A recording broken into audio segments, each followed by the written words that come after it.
O klausimas jums paprastas. Ar jūs nuvylė 25 nepriklausomybės metai? 16-7 taip, 16-7-3 ne. Tokia nestandartinė kompanija, štaigi vėl tame karo isterijos fone. Viena žiniasklaidos priemonė paskelbė rusų portalo ekspertų sąrašą. Na, praktiškai esama Rusijos įtakos kuopelė Lietuvoje. RUBALTIC.RU ekspertai. Zigmas Vaišvila, čia nuo žiniasklaidos priemonės, profesorius, signataras, buvęs saugumo vadas, Sąjūdžio iniciatyvinės grupės narys, priešas. Profesorius Povilas Gilys, užsienio reikalų ministras, irgi buvęs prie nepriklausomybės ištakų, priešas. Buvęs prezidentas europarlamentaras Rolandas Paksas, kuris per pusę metų sugebėjo suinteresuoti asmenį įsipūsti, kad iš viso yra Putino atstovas Lietuvoje. Bei Fakt.lt apžvalgininkas, A3 formato koordinatorius, totalus Putino vietininkas Lietuvoje Artūras Račas. Iš karto po reklamos mes ir pakalbėsime, kodėl idealistai per 25 metus tapo skeptikais. Sąmokslo teorijoje reklama.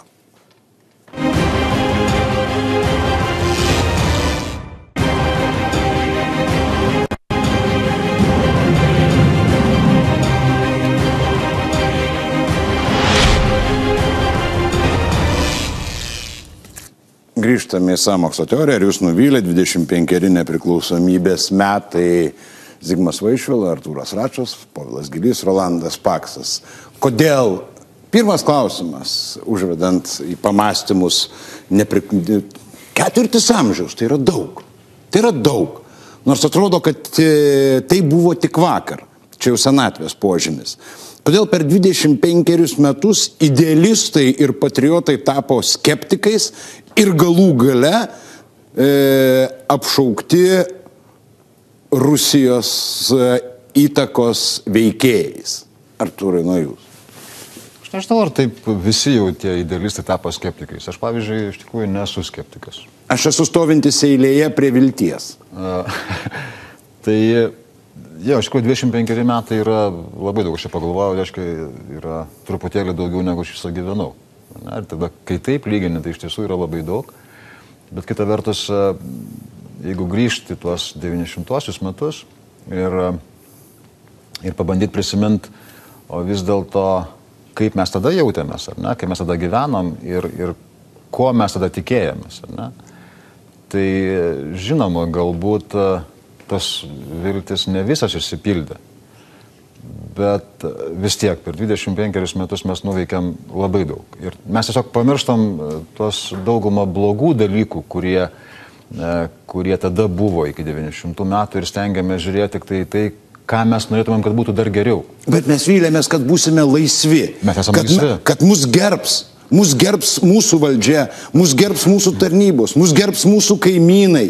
Žinot, kad mes šypsosimės ir būsime laimingi kaip danai, kur laimės indeksas aukščiausias Europos Sąjungoje. Tai dabar žiūrėkit, Arnai, aš atsakant visus klausimus, reiškia, iš eilės, ar ne, kad mus gerbs. Tai ir toksai labai senas, iš tikrųjų, anekdotas, kai, reiškia, du žmonės geriantis, reiškia, ne, sėdi ir klausia viens kito, ar tu mane gerbi, ir kai sako, kad gerbi, reiškia, mes gerbiami žmonės.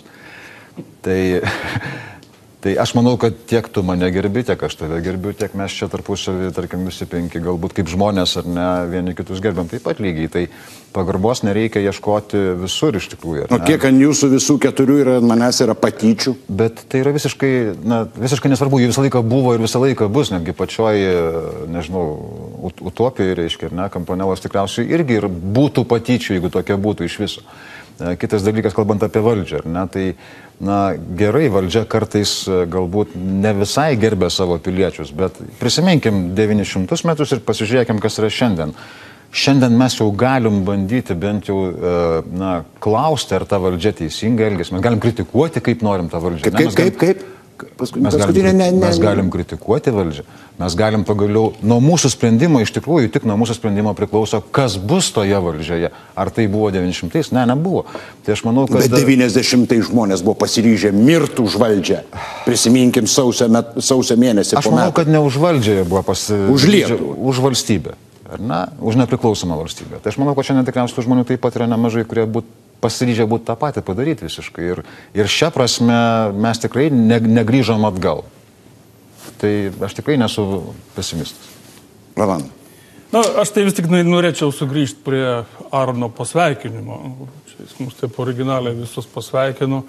Aš gal tik vienintelis visų vardų turėjau galimybę per jūsų Faktą LT tą dalyką paneigti kaip absurdą, kaip eilinį absurdą. Iš tos serijos, kas nes su mumis, tas prieš mus. Ir jeigu kažką galvoji blaiviai arba realiai, tai jau esi daromas, reiškia, rusų draugų arba rusų priešų. Bet norėčiau pradėti nuo to, kad pasveikinti visus Respublikos piliečius su gražiu jubiliejum, ateinančiu jubiliejum, 25 metai. Ir žmogaus gyvenime tai iš tikrųjų daug, jeigu visi žmonės gyventų gal 1000 metų ir daugelis iš jų pasidarytų milijonieriais ar milijardieriais, bet darbingo gyvenimo yra tik tai 25 metai, vieni tampa, kiti netampa. Klausimas matyti yra apie valstybę, 25 metai valstybės lygmenių, tai yra visiškai nedaug. Ir matyti klausimas turėtų būti skeptikai, neskeptikai, realistai, nerealistai, bet klausimas turėtų būti paprastas ir aiškus. Ar galėjom pasiekti daugiau?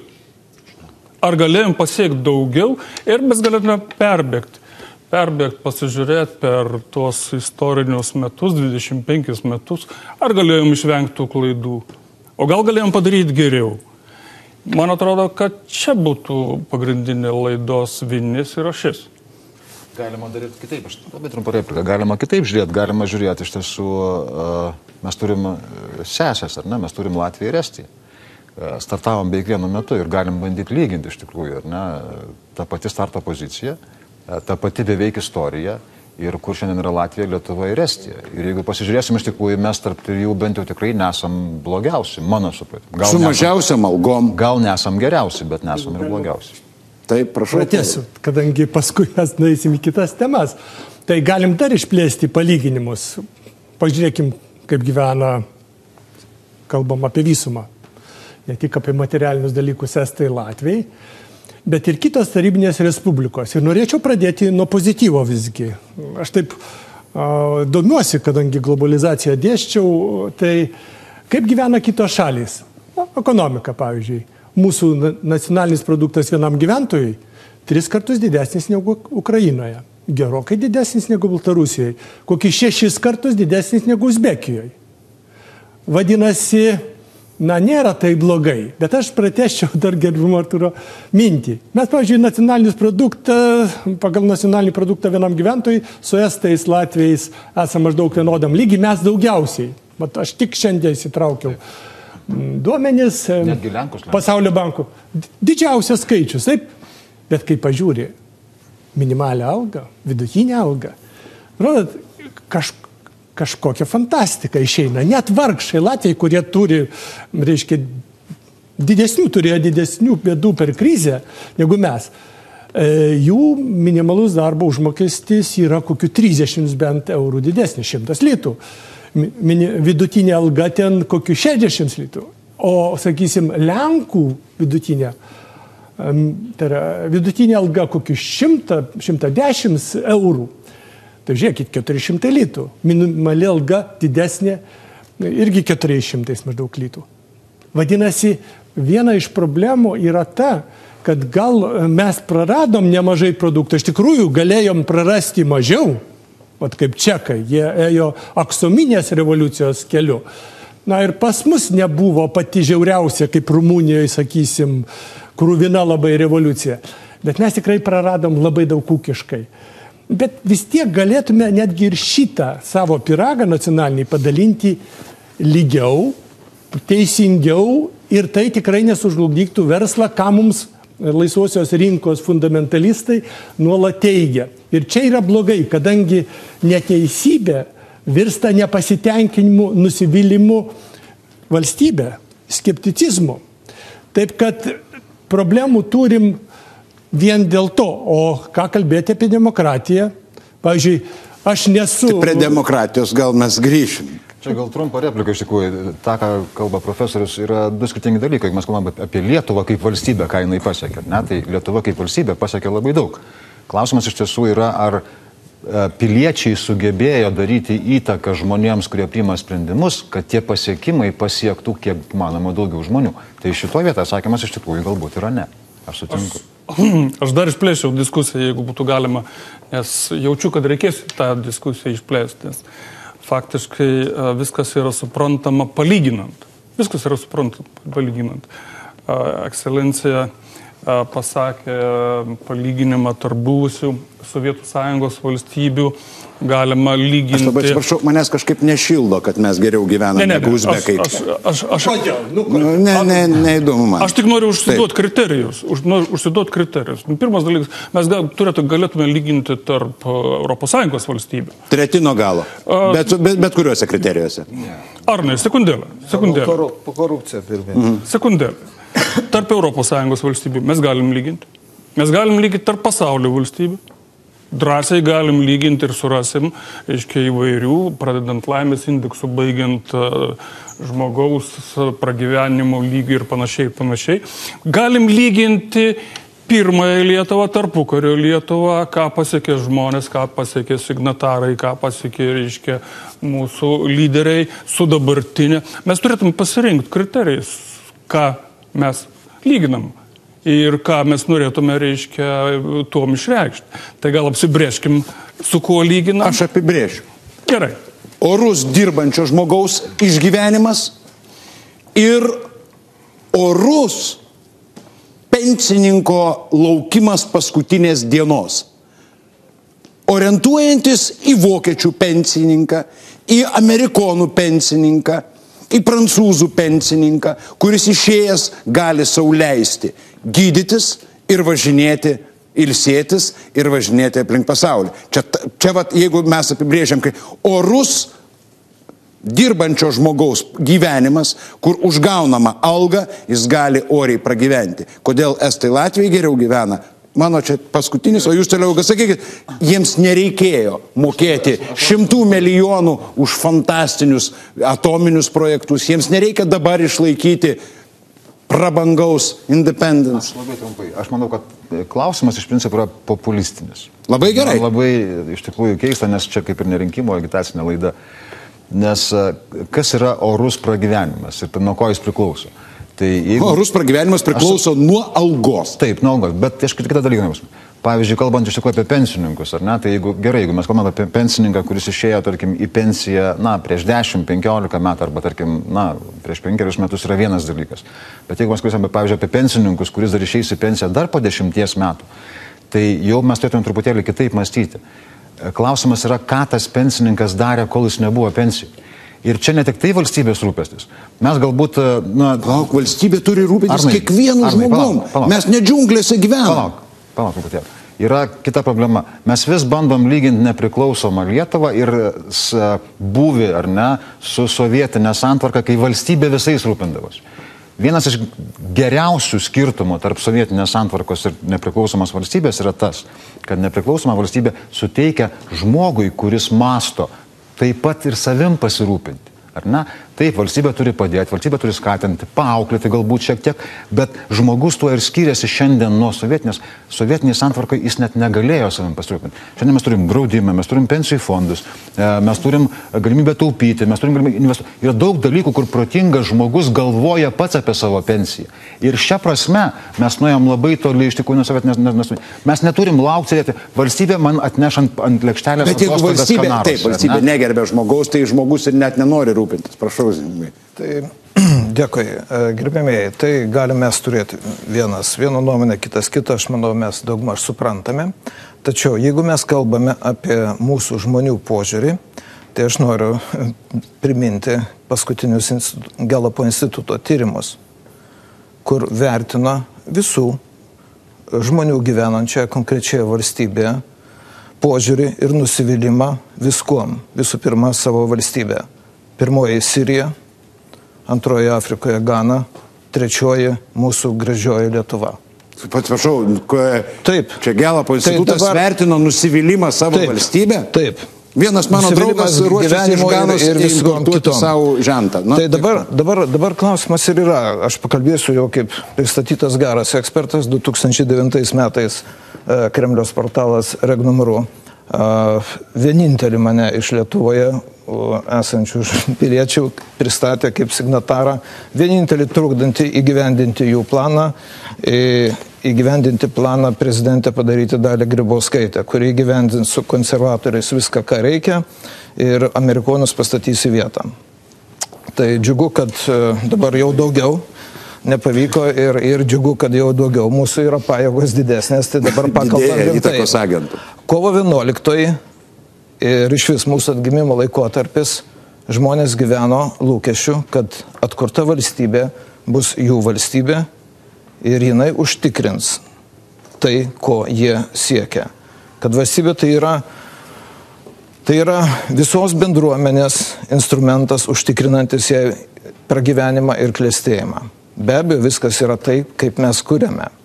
Ir didžiulis nusivylimas, aš manau, yra ne tik tai dėl materialinių dalykų. Atsiprašau labai, kada čia tas Gelapo instituto tyrimas padarytas?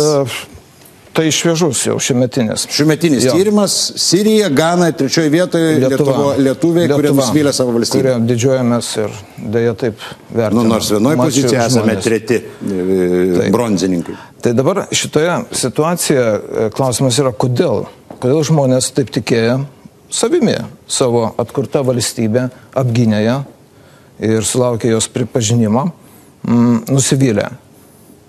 Klausimas ir paprastas ir sudėtingas. Ir aš manau, reikia pradėti nuo esminių dalykų. Jeigu mes atgimimo laikotarpį pasitikome su viltimi, sakėme vienas kitam tiesą ir kitaip neįsivaizdavome, melas tai buvo iš vis nesuprantamas dalykas, iš jo buvo tyčiojamasi. O ką dabar melas, ką dabar iš melo nesityčiojama? Dabar totalus melas visur. Kur jūs matėte valdžią, kuri sakytų dabar tiesą, kas yra iš tikrųjų su mūsų valdžia, kuri sakytų tiesą, kas iš tikrųjų vyksta su mūsų valstybė. Po pernykščių įvykių 2014 metų visiško pasityčiojimo dėl referendumo, pasakyta, jūs esat niekis, nusivylimas didžiulis, neviltis didžiulė. Ir visame šitame fone įvyko esminiai suvereniteto atidavimo faktai. Atidavimas net ne, kaip įsivaizdavome, ES kažkokiam centriniam struktūrom, euro įvedimo pretekstu, atiduotas monetarinė politika, įsipareigojimai dėti į bendrą Europos stabilumo mechanizmą. 4 milijardus eurų dar turi Vasiliauskas. Tiek, kiek pareikalaus. Vasiliauskas, ką turi, jau nebejo yra viršvalstybinės institucijos, kuri vadinasi Europos centrinis bankas dalis. Šios institucijos nepriklauso nei nuo bendro eurozonos sprendimo, nei nuo vieno nepriklauso. Angela Merkel pasipriešino Europos centriniam bankui, o Draghi Maggi pasakė, mes vis tiek darysim taip, kaip reikia. Ir štai tai ir yra tas, kas padaryta tyliai, sakant žmonėm vieną, o darant kitą. Gal taip ir reikia, bet tada klausimas yra paprastas. Ne, kažkoks vidinis balsas man vis tiek sako, kad geriau tegul Europos Sąjungoje negu rytuose. Tai ar kas diskutuoja apie tai? Manau, kad mūsų išgyvenimas sudarytas iš kelių dalių, bet padalinkim tik į dvi. Tai viena materialus išgyvenimas, finansinis. Tai iš tikrųjų Lietuva su savo minimaliu darbu, su pensijom, su vidutiniu, stato žmonės į padėtį, kai jie čia neišgyvena. Materialiai, finansiškai, aš turiu galvoj, jeigu jie yra šeima, turi 2 vaikus, pabandykit išgyventi. Ir pabandyk tada būti orus. Tai pirmoji dalis. Tai va ta viena iš vilčių ir sugriauta, ir skeptikai. Aš kaip tik dėl to nuolat kokį 10 metų bandau tuos skaičius pasakyti. Ar mes galim padalinti normaliau mūsų nacionalinį turtą? Ar galim? Aš sutinku, kad nereikia taip kaip tarybiniai sistemoje, kad valstybė viską darytų. Bet valstybė tam tikrų laipsnių yra atsakinga už tai, kad padalinimas būtų teisingesnis. Kur pas mus profsąjungos nėra. Čia, aišku, sakysit, ne valstybė. O ar darbdaviai mūsų supranta, kad, pavyzdžiui, darbuotojų reikia auginti vaikus, kurie bus busimoji darbo jėga.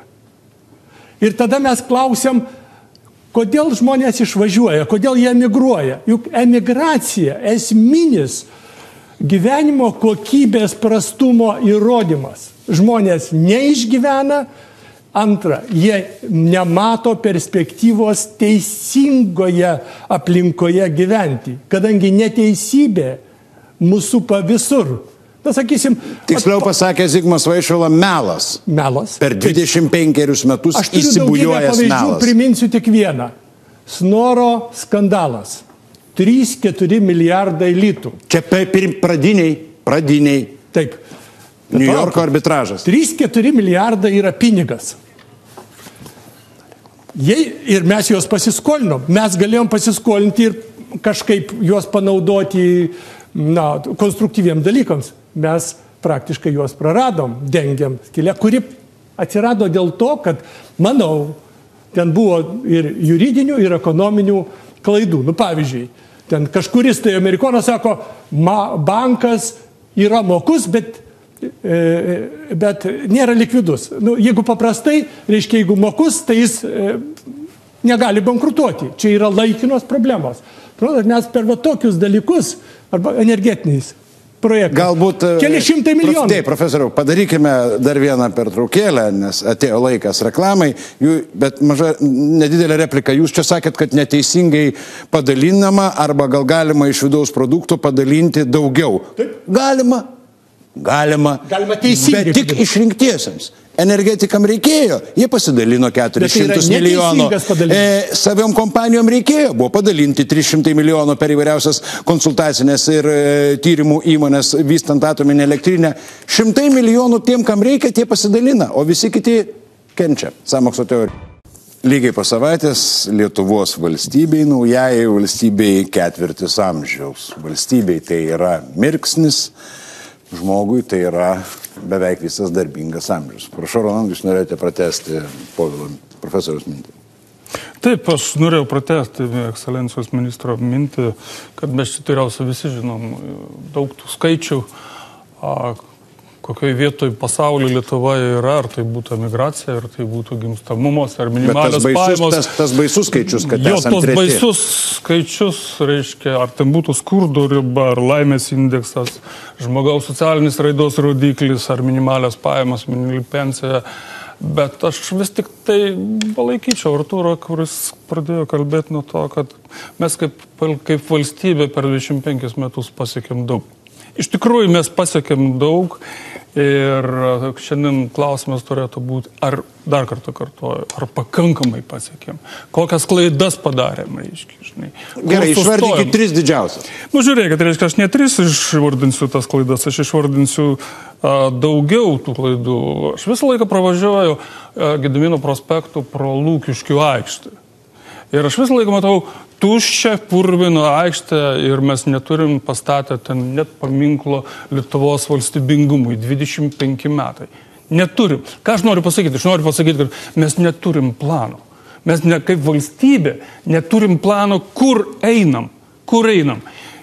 Vieną dieną einam į vieną pusę, kitą dieną į kitą pusę. Mūsų planas galbūt baigėsi su narystė Europos Sąjungoje, kur sutarė visi politikai, politinės partijos, su narystė NATO ir baigėsi visas planas. O šitie, kur tu sakei, pats Arnai išvardinti, tauta suskaldyta.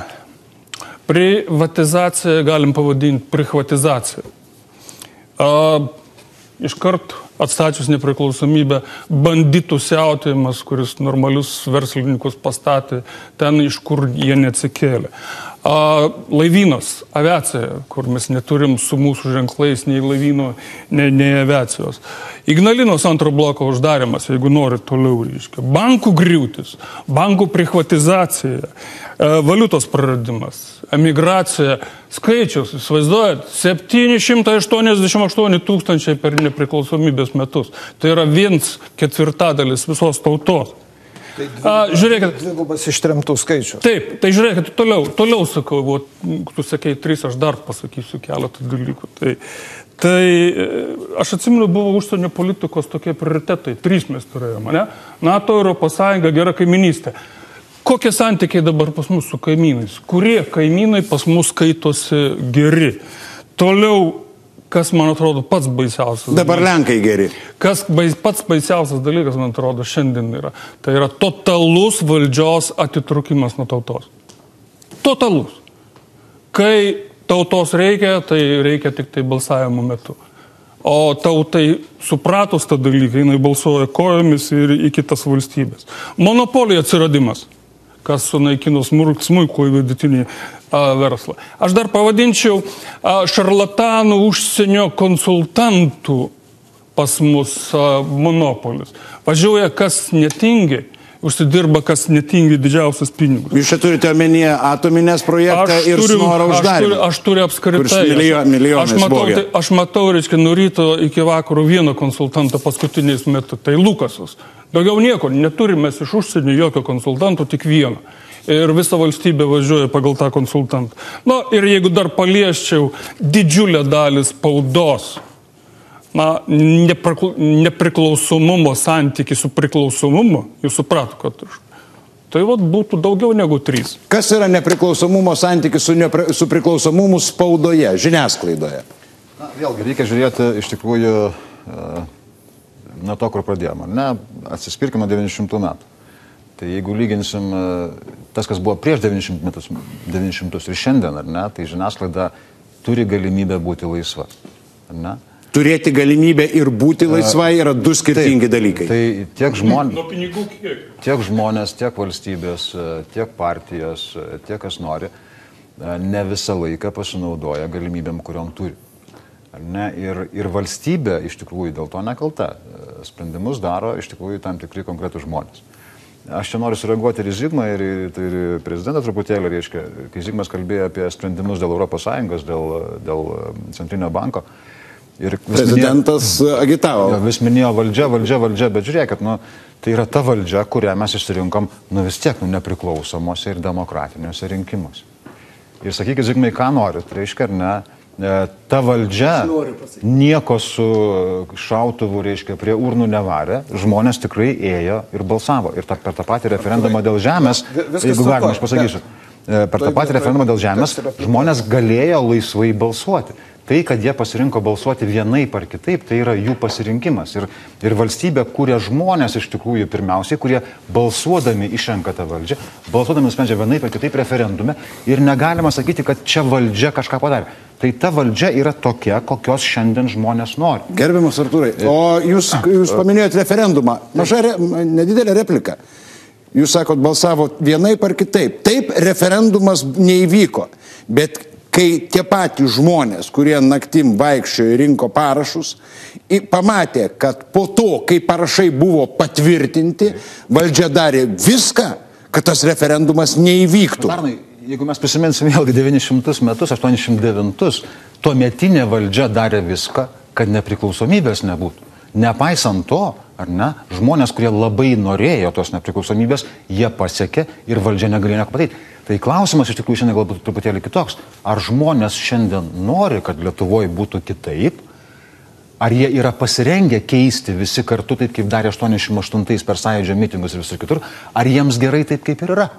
Matyt, kad taip. Gerbiamas Artūrai, o jeigu tamsta būtum nebuvęs 2, 3, 5 metus Lietuvoje, atvažiuotum, žinai Lietuvą ir sakytum taip, tai būtų tikra nuoširdu.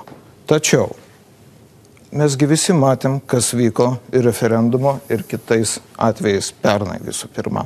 Darosi svarbiausi įvykiai pernai. Niekada, galbūt mums viso to reikia, gal visą atiduokim suverenitetą, viskas tvarkoja. Bet kodėl turi spręsti tie, o ne kaip konstitucija yra nustatyta tauta? Ir dar su konkrečiu reikalavimu 75% nuo sąrašinio skaičiaus. Žinoma, jūs buvote Kodėl? tas žmogus, kuris buvote pirmoje aukščiausioje taryboje, ar ne? Nu, ir pirmoji, ir prieš paskutinį Jūs balsavote už tą konstituciją, kuri šiandien veikia su tuo skaičiumi. Taip, taip. Tik tai neįstojimo metu į Europos Sąjungą niekas nekreipė į tą dėmesį. Tai taip. Ir tas referendumas veikia. Klausimas klausia, kodėl tuo straipsniu nesivadovaujama dabar? Taip. Todėl, kad to nereikia kai kam. Ir dabar aš atsakysiu labai paprastai ir aiškiai. Visi vengia pasakyti, o kodėl čia tokia emigracija? Dviguba tremtis. Kodėl? Ir šitoj vietoj visiškai neseniai aptikau iškilo itališkos, katalikiškos inteligentijos atstovo profesoriaus Alberto Matė laišką europarlamentaram 92 metai, kai pasirašoma Maastrichto sutartis. Jis pasako, kas bus. O dabar paklausykim, ką jis trumpai, aš necituosiu straipsnio. Jis pasakė, Europa eina į susinaikinimą. Kodėl? Tas devizas, kad skelbiama bendra rinka, jis sako, neapsimeskit, kad nesuprantat, kas bus. Stambus kapitalas privers visus kitus būti jų vasalais arba bankrutuoti.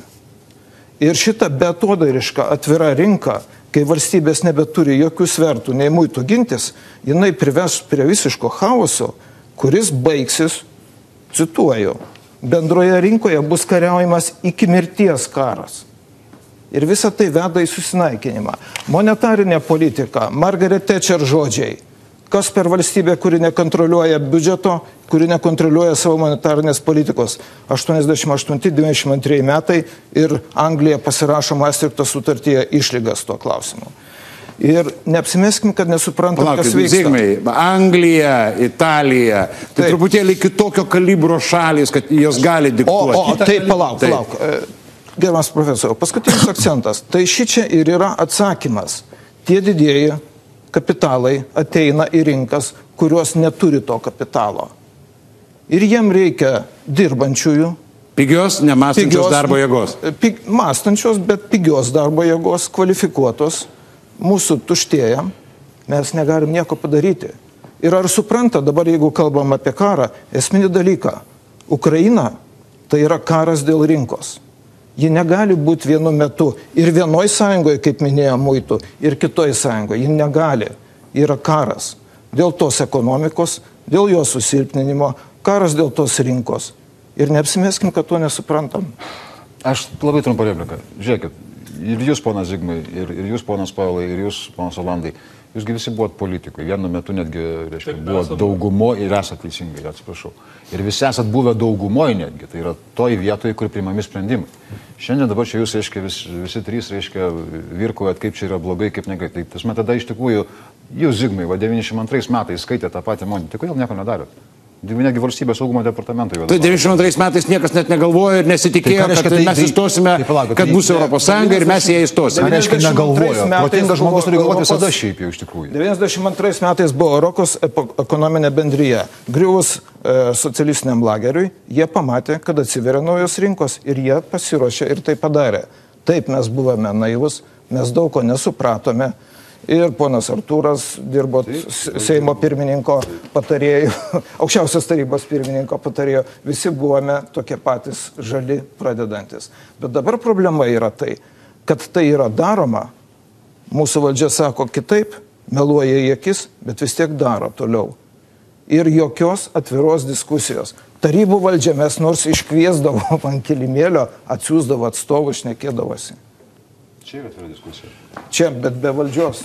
Nėra valdžios. Aš manau, kad iš tiesų reikia pripažinti tuos pranašumus arba pasiekimus, kurie buvo, bet aš matau balsavimo rezultatus maždaug kaip reaguoja žmonės. Iš kitos pusės mesgi šiandien kalbam apie tai, kaip šita valstybė iš praeities eis į ateitį. Ar turi strategiją, kaip prezidentas sakė? Ar mes iš tikrųjų galvojam, svarstom ir tai darom laisvai? Tai gerbiamam Artūrui priminsiu kai kurias istorijas. Pavyzdžiui, prezidento nuvertimo istorija. Jūs sakot, reiškia, jeigu gali su prezidentu susidoroti, jeigu gali su, pavyzdžiui, Seimo pirmininkė, reiškia, sekti, pamenat garsų jis? Jūs turite minėti Ireną Degutienę, kuri taip, moteriškai... Kuris sako, kad, reiškia, ji sekama, įrašinėjama ir taip toliau. Gerbiami kolegos, jūsgi visi žinot, kad dalis žurnalistų turėjo pasitraukti iš kai kurių laidų ir kai kurių kanalų ir dabar veda netyriamosios žurnalistikos laidas, o apie sveiką maistą. Beje, geri žurnalistai, kibų žurnalistai. O ką darysi? Taip, kad būkim iki galo teisingi. Jeigu aš visada buvau kritiškas, aš buvau sąjūdietis, bet visada buvau netoks revoliucingas kaip tuometinė dauguma. Nes aš mačiau pavojus. Aš netikiu revoliucijom. Nebent aksominė, kaip Čekijoje. O šiaip labai pavojinga. Sujaukties daug, o rezultatas priešingas. Aš visą laiką buvau toks, 25 metus. Bet turim dabar... Bet prieš 25 metus jūs buvot idealistas su viltim? Ne, tai ar jau tada buvot skeptikas? Aš dėl to nuėjau į sąjūdį. Aš nuėjau į sąjūdį, kadangi pamačiau viltį. Vat aš buvau eilėje prie vilties. Iš tikrųjų, tai buvo. Mes visi tik tai, kai kurie manė, kad čia labai lengva valstybę pastatyti ant kojų, o aš taip nuo pat pradžių nemaniau. Ir dabar aš pripažindamas, kad yra gerų dalykų, aš matau esminės kliūtis į valstybingumo atstatymą. Pavyzdžiui, sprendimų priėmimas. O įėjom į eurozoną. Aš parašiau, nežinau, kiek straipsnių interviu daviau, nors esu šiek tiek blokuojamas, nacionalinis transliuotojas apskritai, reiškia, man uždėjęs šlagbaumą. Nacionalinis transliuotojas. Esu profesorius, ekonomistas, buvęs užsienio reikalų ministras, kad... Veikiantis Seimo narys. Veikiantis Seimo narys. Kaip? Skydiniai nebuvo. Jo, suprantat, ir aš tada iš tikrųjų pradedu galvoti apie Kasperviziją. Nors tauta tai labiau linkusi vadintis Euroviziją. Suprantat, ir tai yra problema. Ačiū Dievui, kad yra nepriklausomų kanalų. Jeigu galima paskutinį sakinį. Euro įvedimas, ne tik ekonomika, tai yra žingsnis į federaciją. Ar mes aptarinėjom? Aš tą bandžiau pasakyti. Vienas Seimo narys, netgi du, netgi su visais buvusiais, negali pramušti sienos, kurią dabar suformavo naujoji nomenklatūra. Pramušti praktiškai neįmanoma. Jeigu teisiami yra sąjūdiečiai, teisiami sąjūdiečiai už niekus, aš taip pat buvau teisiamas. Aš tiesiog priminsiu vieną dalyką. Tuo metu, kai Seimas balsavo už ES sutartį, jeigu neklystu ir gerai prisimenu, jūs buvote toje daugumoje, kuri turėjo absoliučią daugumą Seime ir tikriausiai jūs irgi balsavote. Aš nebuvau Seime. Jūsų partija buvo Seime. Ir euro įvedimas buvo toj sutarty. Tai vėlgi mes grįžtam. Euro įvedimas kada nors, bet ne dabar. Aš irgi buvau prieš euro įvedimą, man labiau patinka litas. Bet šiandien apie tai yra kalba. Kalba apie tai, kad mes kalbam dažniausiai po to, kai sprendimai yra priimti, tada verkiam. Kolega, aš tik lietuvių kalbą sakiau, parašiau gal 10 straipsnių. Į nacionalinį transliuotoją nepatenku, kartais į privačius patenku. Kai kurie portalai spausdina, kai kurie ne. Aš tai sakau. Ar jūs dabar išgirdot, kad euro įvedimas yra ėjimas į federaciją? Kiek žmonių supranta šito žingsnio prasme? Pasakykit. Aš manau, kad tas kiekis, kuris nesupranta, ar ne, ir tikrai tokių yra daugiau tikriausiai negu pusė šiaip jau, ar ne? Bet ar čia tie žmonės kalti vien? Mes visi. Gerbiamas Artūrai, piknaudžiaudamas signatarų statusu, kreipiausi į Seimą oficialiai, prašydamas stabdyti euro įvedimą ir sakydamas, kas tai yra iš tikrųjų. Ir dabar pasakykim bent žmonėm, kad žinotų, va, yra tiesioginis eteris. Jeigu 19 visų eurozonos valstybių nutarė visos iki vienos, ką nors šitoje sistemoje keisti, o Europos centrinio banko valdytojų taryba, ar galima eterį va taip parodyti? Parodau. Va šitai parodė Draghi sausio mėnesį Vokietijai ir visiems. Ir nieko nepakeisim, jeigu jų valdytojų taryba su tuo nesutinka. O tai yra ne ES struktūra, o tai yra virš valstybė. Kaip Lietuvoje virš valstybės yra 9 šamanų teismas. Ir kitas žingsnis pagal profesorių, Matį, kas bus? valstybių sunaikinimas. Nereikia taip čia apokalipsę. Kol valstybė yra tauta. Tai klausykit, tai yra įrašyta Maastrichto sutartyje 99 metais, tai turėjo nutikti. Pasirodo netoks paprastas globalistam uždavinys. Teko kurti ir kitus uždavinius, iki šiol nepaveikė. Dabar jie užsibrėžė viešai Vilniuje 13 lapkritį deklaruota data nauja 22. Nu, mes taip tyliai, ramiai žiūrim, viskas gražu. Taip. Žiūrėk, kolegos, toks įspūdis susidaro, kad mes čia jau kaip ir gimėme, viską turim žinoti. O mes augam kartu su valstybė, augam kaip politikai, augam kaip žmonės. Ir ta pati Europos Sąjunga keičiasi. Aš iki šiol esu įsitikinęs, kad stojimas į Europos Sąjungą buvo vienintelė ir teisinga išeitis. Bet jeigu dabar pasižiūrėti jėgų sanklodas toj pačioj Europos Sąjungoje, tai mes turim toliau veikti ir dirbti Europos Sąjungoje. Aš pilnai palaikau, ką sakė Zigmas. Ir Margaret Thatcher žodžiai tokie yra pasakyti. Ir Maastrichto galų gale vienimosi proceso pabaiga, tai yra nacionalinių valstybių išnykimas. Tai tas aišku yra, bet mes turim kovoti ir neleisti to dalykų, mes turim keisti ir tą Europą ir turim įtakoti savo žiniomis, ieškoti partnerių. Kitos mažos valstybės taip ir daro, mes turim jungtis. Bet dar nebuvo paminėtas vienas dalykas, kas iš tikrųjų yra baisus dalykas, tai yra laiko bomba, tai Europos pilietybė su musulmonų atėjimu Europos Sąjungą. Ir daugelis kitokių dalykų, bet politika tai yra valstybės valdymo menas. Ir ieškojimas kompromisų, ieškojimas partnerių ir galų gale pati Europos Sąjunga iš tikrųjų yra pasikeitusi. Aš nepretenduoju nei žurnalisto statusą, nes toks nesu, nei politologo statusą. Jūs pasakėte, politika yra valstybės valdymo menas. Taip. Pas mus paskutinius kokius 8 ar 10 metų tai yra valstybės valdymo kičas. O apie tautybės ir nacionalinės savigarbos išsaugojimą kovojant Europos Sąjungoje ir Europos parlamente, pabandykit paaiškinti Guogai. Įdomu, koks bus atsakymas. Reklama sąmokslo teorijoje.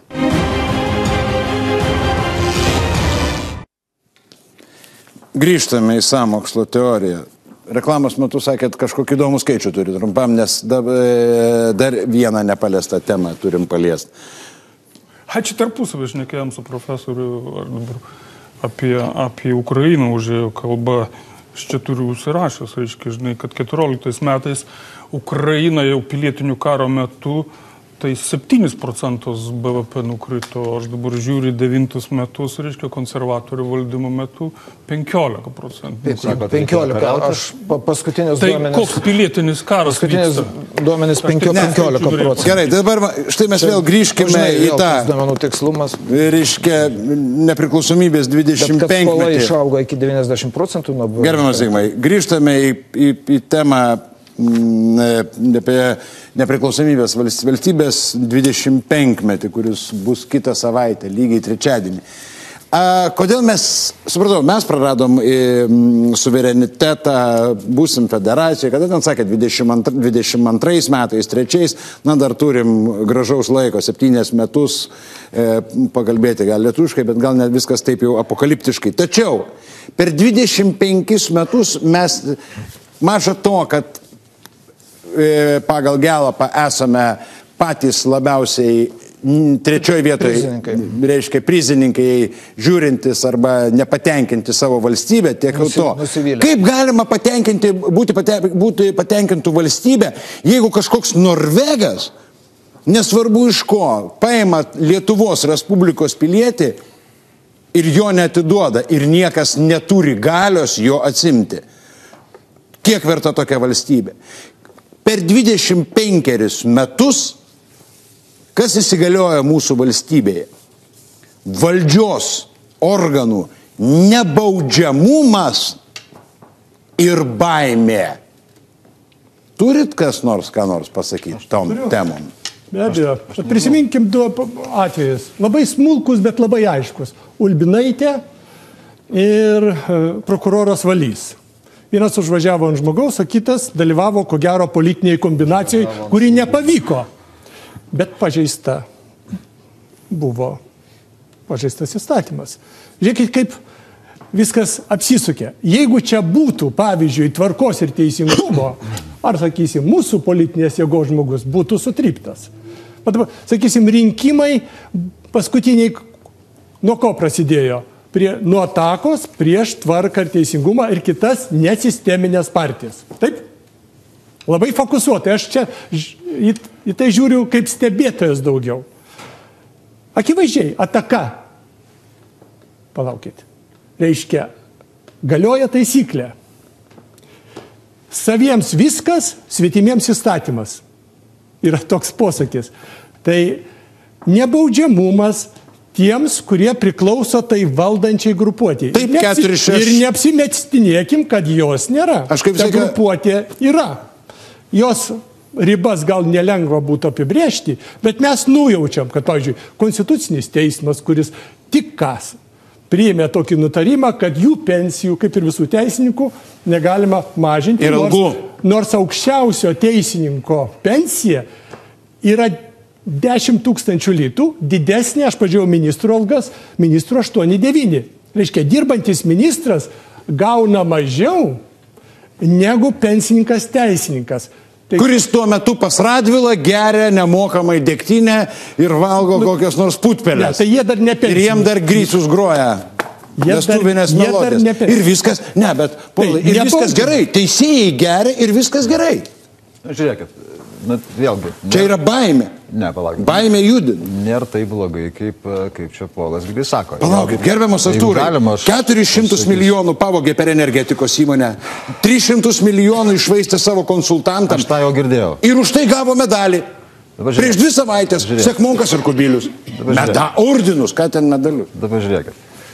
Tai kalbant apie tą pačią Ulbinaitę, viskas priklauso nuo to, vėlgi su kuo lyginsiu. Aš prisimenu savo laiku, prokurorai bandė Brazauską iškviesti į apklausą, ar ne? Ir kažkaip tai noro nelabai buvo, ar ne, reiškia? Bet kiek žinau, buvo jis. Buvo jis. Grybauskaitė neėjo apklausą. Bet tai, kad šita byla... Tai reiškia, buvo geriau negu dabar. Bet tai, kad šita byla pasiekė teismą, ar ne? Tai, kad teismas vis dėlto priėmė nuosprendį, tegul ir išteisino. Tai, kad prokuroras drįso jį apskūsti, rodo, kad nėra taip viskas totaliai blogai ir kad visi taip jau baisiai bijo. Bet blogai. Paskutinės naujienos iš tos bylos.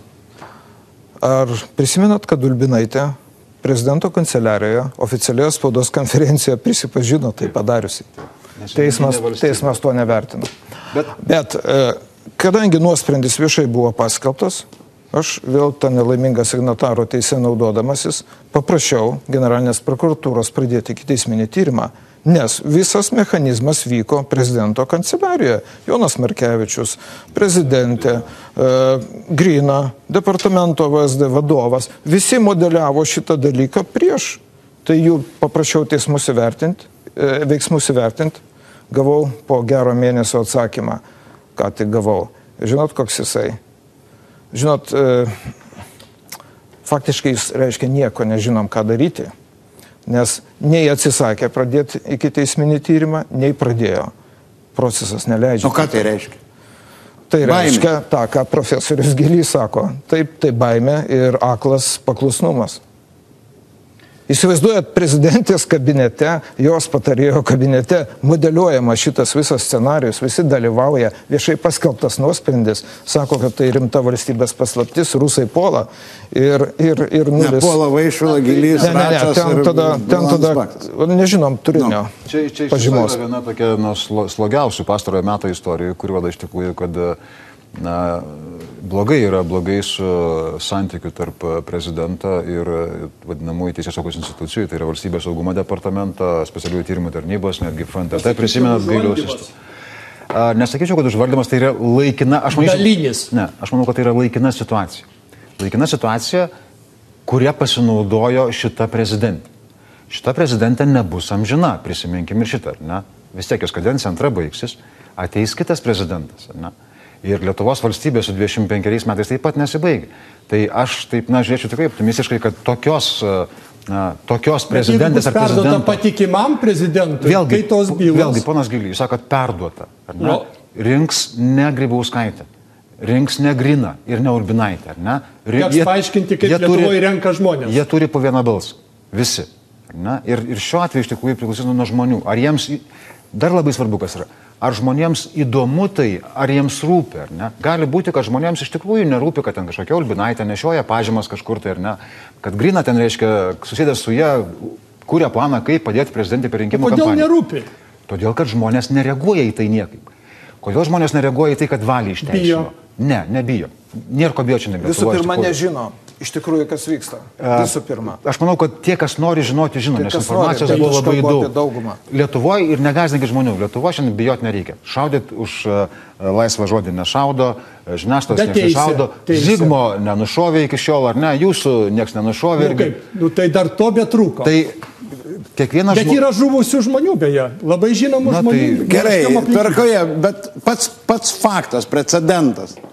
Jis yra blogas. Yra dvigubas teisingumas. Lygiai taip pat, kai tu visi šnekėjom, visi parašė su visais įrodymais apie išvaistytų 100 milijonų ir po to oficialiai prieš 2 savaitės prezidentūrai tiem švaistūnam ir vagim užkabinami ordinai. Apie baimę. Iš tikrųjų, apie tą baimę galime ilgai šnekėti. Tai tas mano paminėtas skaičius, kad 1/4 tautos išvyko už, pačios aktyviausios tautos išvyko už Respublikos.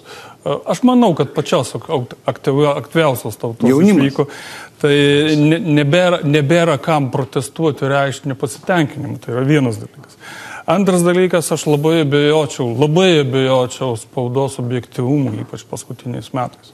Trečias dalykas, aš žinau tokių vietovių Lietuvoje ir jūs jas žinote, kur nėra nei vienos darbo vietos ne municipalinės arba nevalstybinių institucijų.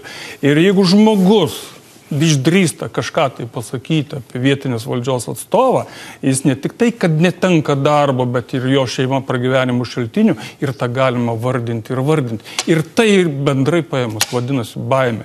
Ir nebūtinai žmogus balsuodamas, kaip pats sakai, turėdamas vieną balsą, jis remiasi teisingą informaciją. Gal tas smegenys yra apdirbami tos pačios žiniasklaidos, tos pačios spaudos, kuri naudojasi įvairiais finansiniais srautais, dažnai nelegaliai įgytais. Bet žiūrėkit, nereikia suversti visko žiniasklaidai. Kiek jūsų partija yra narių? 17 tūkstančių. 17 tūkstančių.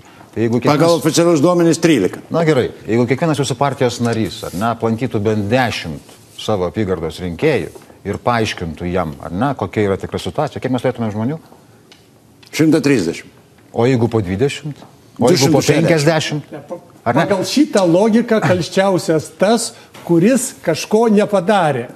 O kas turėjo padaryti? Tai pirmiausiai neskleisti baimės atmosferos turi valstybinės institucijos, tuo metu atsakingos už teisėsaugą, pavyzdžiui. Kas Lietuvoje atsakingas? Kas yra atakuojama labiausiai? Jūs teisus, manęs nesušaudė, bet mane teisė. Kodėl? Mane irgi. Nu va, matot. Nu, o jūs čia dabar, reiškia, bandot... Gerai, jūs nenuteisė. Aš noriu pasakyti, kodėl teisė? Aš tai taip supratau, kad buvo noras pažeminti, vieną. Antrą, parodyti. Eisit, kalbėsit neteisingai. Ir jūs būsite teisiami. Ir pasižiūrėkit, kiek teismų įvairių vyksta. Mielas Pavelai, aš vėlgi grįžtu prie 88 metų. Kiek tada, reiškia, žmonių kišo į cypę ir kiek tada žmonių, reiškia, tas pats Misikonis, reiškia... Tvarkoje, Artūrai, bet esmė yra tame. Palauk, Artūrai, esmė yra tame, kad niekas prieš 28 metai ir 90 metai. Prieš 25 metus niekas netikėjo, kad profesorių teis. Taip pat kaip dabar taip ir nėra. Dabar yra daug mažiau. Nu tai jūs mes ir sakom. Kažką norėtų replikuoti. Bet negerai. Aš tik norėjau Artūrai paklausti, kaip paskutinį pusmetį atrodo tas vaizdzelis, kaip mūsų žymus politikas sako, kad karo propaganda ir žmonės nuo ryto iki vakaro yra gazdinami. Ir tai gazdinami ar ne? Tiesiai, taip. Gazdinami. Man tai nepatinka, bet tai nieko nereiškia. Kodėl tai nieko nereiškia? Tai tiesiog reiškia yra, kad viena partija ir viena politika, prezidentė Grybauskaitė, čia galiu tą įvardinti, ar ne, naudojasi tuo savo reitingams kelti. Bet tai visiškai nereiškia, kad dėl to mes turim visi pasislėpti po lapais ir tylėti. Jūs taip pat lygiai galite aiškinti, kad jie daro blogai. Aš tai darau, aš aiškinu, sakau, kad tai yra nesąmonė, kad tai yra isterija, kad tai yra propaganda, kad tai yra žmonių kvailinimas. Yra baimė Lietuvoje, ar nėra? Aš nebijau. Jūs bijot ko nors, aš tai ne. Bet visi kiti bijo. Kas visi kiti? Palauk, sekundėlę, mano žmonos draugės atvažiuoja pas mano žmoną ir klausia arba skambina, tai kada bus karas? Kaip čia su tuo karu? Nu, palaukit, mes klausom, kada bus pasaulio pabaiga, tai reiškia, mes tada turėjome irgi rimtai reaguoti. Kada 3 apokalipsės raiteliai atjos, tada bus pasaulio pabaiga. Nereikia, iš tikrųjų, nereikia taip labai nusukelti. Ambasadorius JAV paskelbė, čia prie Vilniaus tuoj viskas surikiuota kariuomenė ir tuoj jinai užpuls mus. Praėjo jau keli mėnesiai. Aš kalbu apie tai, kaip naudojamos valstybinės institucijos. Ir tu tą patį sakai. Aš sutinku. Norėčiau paaiškinti, kad isterijos kėlimas tai yra valstybės destabilizavimas. Žmonės, apie kuriuos mes čia kalbam, kurie turi protingai rinktis, protingai svarstyti labai sudėtingą situaciją apie Ukrainą, vietoj to jie apimti isterijos ir ta isterija yra nuolat palaikoma. Žiūrėkit, kuo tai virsta. Tai nėra neutralus dalykas. Dabar tos isterijos fone atstatoma šauktinių kariuomenė. Gal tai nėra labai blogai? Nėra taip blogai. Aš beje esu už šauktinių kariuomenę, bet ne dabartiniai situacijoje, kai aš matau, kad isterikai yra valdžioje. Suprantat, jie tada vaikus padarys patrankų mėsa. Aš noriu dar kartą pabaigti mintį. Žiūrėkit, ne vieno tanko, ne vieno lėktuvo, neginkluotų žmonės mes padarysim labai rimtą karinę jėgą. Nacionalinis saugumas pirmiausiai priklauso nuo žmonių pasiruošimo ginti savo šalį. Pažiūrėkim, kur karai vyksta. Ten, kur yra idėja, kur idėja ginama, tai ir su blogesniais ginklais nugali gerai ginkluotą kariuomenę. Taip? Tai jūs galvojate, ir valstybė, mūsų lyderiai šito nedaro. Tai yra mūsų nepalaiko patriotiškumo protingais pareiškimais. Dar kartą pasikartosiu. Tai, ką sakiau praėjusį trečiadienį. Valdžia, Seimas, nežinau kas bebūtų. Priverskit prokurorus apginti viešą interesą, sugrąžinti valstybės biudžetą energetikų pavogtus 400 milijonų litų. Sugrąžinkite Sekmoko valdymų metu iššvaistytus milijonus šimtus. Skardžius priskaičiavo 260, o iš tikrųjų sakė, jeigu tirti iki galo 2 gubai daugiau. Tuos milijonus sugrąžinkite, kurie buvo iššvaistyti savoms konsultacinėms kompanijoms, saviems tyrimams, kurie po 10 milijonų mokėjo už studijas apimančias 20 lapų. Sugrąžinkite, tai jau milijardas, tai yra 300 milijonų eurų. Už 300 milijonų eurų bet kuris jaunuolis eis tarnauti į profesionalią kariuomenę, žinodamas, kad gaus kokius 2000 eurų atlyginimą per mėnesį. Ir jis eis. Čia vėl populizmo, nes mes greičiausiai nesugrąžinsim ir dar daug tų pinigų nesu. Tai va čia ir yra nebaudžiamumas. O nebaudžiamumas sąlygoja va šitą nepasitenkinimą. Ar jūsų iškart atsakymas? Gal reikia žiūrėti truputėlį tiek. Gal reikia ne tai, kas buvo, pakeisti, nes tu negali pakeisti, kas buvo. O gal reikia galvoti, ką mes galime į priekį padaryti. Po dar 25 metų. Trumpa replika, nes man reklama. Jo, iš tikrųjų trumpa replika. Mes esame NATO šalis. Ar tai suponuoja mintį, kad mes kaip NATO šalis turim prastą kariuomenę, prastą pasiruošimą? Panašu, kad taip. Tai ar mes netikim tą sistemą, kurioje mes esame? Labai retorinis klausimas. Atsakykite jį. NATO paminėjo. Gerai, iš karto. Paskui mes turėsime labai mažai laiko užbaigimui. NATO 1 straipsnio turinys - siekti taikos. Taip. Sąmokslo teorijoje reklama.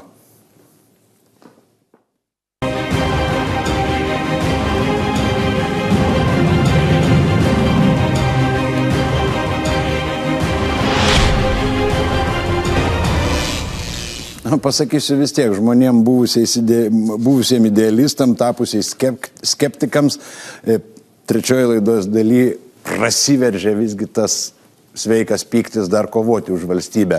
Baigiamosios kalbos. Ar jūs nuvylė 25 nepriklausomybės metai? Signatarė? Nuo 88 birželio 3 būdamas idealistu ir dėja likęs, noriu pristatyti 6 signatarų kreipimąsi vardan Lietuvos. Nekartosiu to, kas pasakyta. Žmonės nusivylę, žmonės praradę viltį. mes kreipiamės ir kviečiame pasirašyti peticijos.com, kreipimasis vardan Lietuvos. Dėl ko? Todėl, kad iš principo mes negalėjome sutikti su tuo, kas vyksta. Tai yra valstybės ir principų atgimimo išdavimas. Ką daryti? Burtis. Kitos išeities nėra. Klausite, kokiu būdu, kas po to seks po peticijos, atsakau labai ramiai. Sąjūdį pradėjome taip pat nežinodami, kas bus rytoj. Kitą dieną galėjom būti susimti. Tokia realybė. Tačiau žinau, kas bus po to. Kviesime valdžią, jos atstovus ir paprašysime paaiškinti, kur link Lietuva vedama. Visur. Demokratijos fronte, ES fronte. Ekonomikos fronte. Išsivažinėjimo žmonių fronte, karo kurstime. Neateis, paskelbsime. Jie neatėjo. Ir signataro statusas. Tada pasakysime savo nuomonę, tada bursimės. Kitos išeities nebuvo 88-90, nėra ir dabar. Jeigu žmonės neprivers, valdžia toliau taip pat žiūrės. Tai mano atsakymas labai trumpas iš tikrųjų. Aš nenusivyliu Lietuvos valstybę. Aš vis dar tikiu, kad čia viskas bus gerai ir nenorėdamas agituoti už nei vieną partiją, kad nesuprastų manęs neteisingai, aš sakau, kad viskas bus gerai. Prekyba poveikiu, mielas mano. Tai čia pats palaukit, brangusis. 226. Pakartokite dar kartą. Viskas bus gerai. Štai. O ką padarysi? Jūs supratate? Stabdau balsavimą. Tai profesoriau. Niekada nebūna taip, kad viskas būtų blogai, bet taip pat niekad nebūna, kad viskas būtų gerai. Deja, situacija yra tokia, kad mes kažkada buvom euforijoje, aš pats nebuvau, turiu pasakyti, bet buvau optimistas, kritiškai nusiteikęs. Šiandien aš matau skirtumą. Tada mes buvom labai solidarūs. Norėjom ko? Savos valstybės. Norėjom patys tvarkytis. Ir tai mums teikia didelės jėgas ir mes buvom iš tikrųjų vieningi. Šiandien mes susiskaldę. Bet aš turiu viltį. Ir aš jaučiu, kaip iš apačios per nevyriausybinės organizacijas ir taip toliau nauji daigai atsiranda. Kai žmonės, pavyzdžiui, praranda savo valstybę, o aš manau, kad mes iš dalies ją prarandam pamažu, jie pradeda už ją kovoti. Kol kas jie negali to labai aiškiai apibrėžti, bet jausmas tas yra ir tai teikia optimizmo. Mano optimizmo dar teikia valdžios baimė. Šnekėti su žmonėmis. Jie bijo. Dabar jie bijo taip pat, kaip ta valdžia bijojo mūsų. Tada. Nebūkit naivuoliais, tapę skeptikais. Jie nebijo. Jiem nusispjauti. Nes jie žino, kad tauta nieko nepadarys. Prašau. Bijo, bet nelabai. Išeitų čia į laidą ir bent vienas iš 4 būtų čia. Aš vis tik tai dar kartelį norėčiau pasveikinti su gimtadieniu. Aš manau, kad valstybė pasiekė daug. Aš manau, kad valstybė galėjo ir valstybės piliečiai pasiekti žymiai daugiau.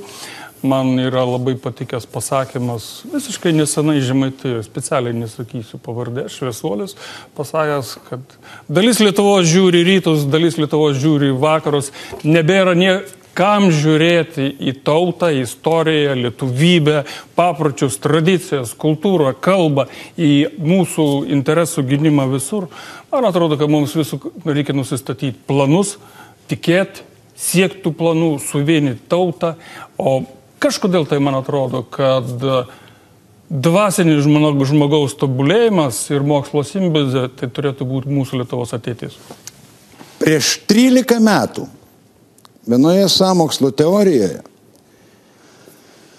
profesorius Kęstutis Glaveckas, aš neprisimenu konteksto, apie ką ten buvo kalbama, bet man labai įstrigo profesoriaus Kęstučio Glavecko pasakyti žodžiai. Aš jo paklausiau, tai kada situacija pasikeis? Ten, man atrodo, buvo kalba apie korupciją ir didžiuosius tuometinius projektus. Man atrodo, Vilniaus mieste. Kęstutis Glaveckas pasakė tada tokią frazę. Tai pasibaigs tada, kada nors, kas nors, vieną aukštą pareigūną ir politiką už tokius darbelius tiesiog ims ir pasodins į kalėjimą. Kada į kalėjimą bus pasodinti atsakingi už 100 milijonų iššvaistimą valstybės mastu, tada tauta patikės valstybę. Simptomatiška. Ar jūs nenuvylė 25 nepriklausomybės metai? Ir vat, gerbiam, jūs žinote pas geriausiai arba mokate analizuoti skaičius. 134 nuvylė, 157 ne. Skirtumas 23 balsai. Tai ką reiškia? Jūs laimėjom. Atsiprašau, mėlyjei, ne taip man parašė. Aš klaupiuosi prieš jūs. Ar jūs nuvylė 25 nepriklausomybės metai? Jūs pralošėt. 1341 taip ir 157 ne. Dar turim ką veikti. Sekundėlę. Ačiū Artūrai už viltį. Dar turim ką veikti. Aš eiliai. Ne tik, kad turim veikti. Gerai, Zigmas Vaišvila, Artūras Račas, Povilas Gilys, Rolandas Paksas. Duos Dievas, susitiksim po 2 savaičių.